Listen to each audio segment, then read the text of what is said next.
এটা কোনো গণকের বানানো কথা নয়, খুব অল্প সংখ্যক লোকই তোমরা উপদেশ গ্রহণ করো। বিশ্বনবী ওমর ফারুককে দেখে? কথা কয় না, দেখে না, কিন্তু মিলে যাচ্ছে। ওই আয়াতের পরের আয়াতটা ছিল এটা গণকের বানানো কোনো গণনা নয়, খুব অল্প সংখ্যকই তোমরা ঈমান আনো। এবার তো ওমর ফারুক বেহুশ। হায় হায়, প্রথমে ভাবলাম কবিতা, সে পড়ে যাচ্ছে না কবির বানানো কবিতা না।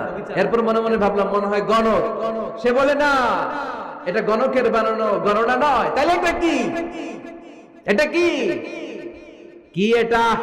কি পড়ে মুহাম্মদ, যার কণ্ঠের তেলাওয়াত শুনলে মানুষ পাগল হয়ে যায়।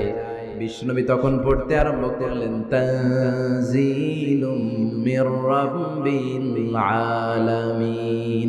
এর মানে হলো এটা কবিতা না, এটা গণকের বানানো গণনা না, মানুষের বানানো কিচ্ছু না, এটা গোটা বিশ্বের রব আল্লাহ পাকের বাণী।